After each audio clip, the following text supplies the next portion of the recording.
It's Sunday morning. I'm back at it with the 240. Today I'm gonna start doing the engine mounts. I might get them done. It just depends on how much work it's gonna take.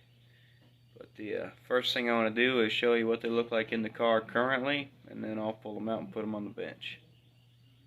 These are really simple motor mounts. It was the angle of the block was the same angle as the perch here, so they're just square, nothing really fancy.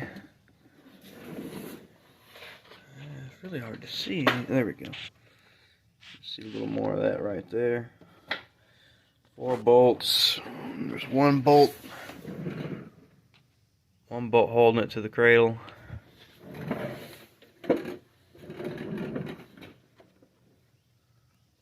This side's a little harder to see.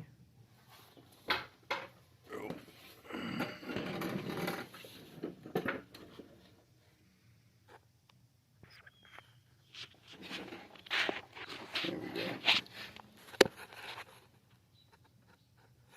So nothing too fancy. I don't think it's going to be that hard to get a mount in there. I've just got to get them out, kind of make a jig so they don't fall apart, and start cutting them up. And so far it doesn't look like this is going to be too bad. This side bolts to the block, this side to the subframe. My biggest issue was going to be the width of this, because I didn't plan this. I just built some stuff. I put the subframe on this table, and I had the engine hanging from the cherry picker just sitting on top of it when I fabbed these up. But the biggest thing was going to be the width of this and having to modify it, but I don't have to. It's perfect. So I need to get my two more of these tubes cut, and I'm just going to have to set that in there and figure out where I'm going to run my legs to, because this part will be gone. It's going to bolt through the top part, and the bottom part will just have some leg go into that tube, and that'll be it. It'll start coming together when I get a little further along. But I'm going to go cut some tubes.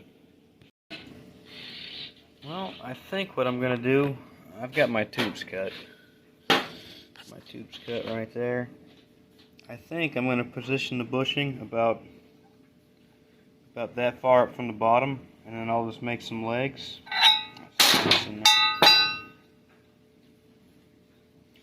This bolt, they're both offset this direction. So I'll just make some short legs to kick it up about ½ an inch towards the bottom there, maybe a little more right there.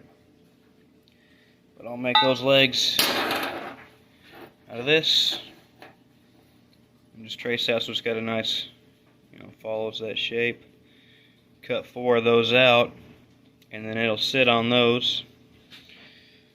And I'll weld those in, and then I think I'm going to drill a hole in it. And then if I can get that tacked in and bolted up, then I can cut this off without having to worry about this moving or measuring a million things like I had to the first time. So I'm going to get the tracing these out, cut those, and go from there.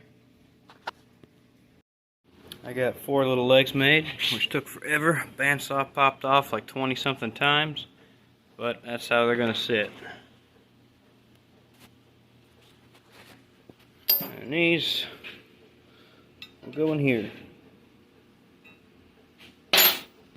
I got one done, got my legs welded on.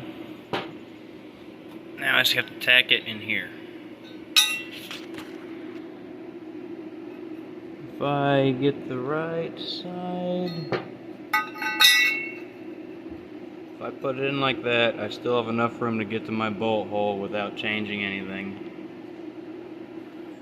I just got to make sure it's centered in here. And then once I tack it in, well then I should be able to measure and drill the holes in each end. I'll tack it pretty good. I'll put the bushing in, I'll get a bolt through it, and once the bolt's through it, I can cut the rest of this away. Then I can separate it and make it 2 pieces. I'm going to do that. Well, after about an hour of cutting and grinding, this is what I got.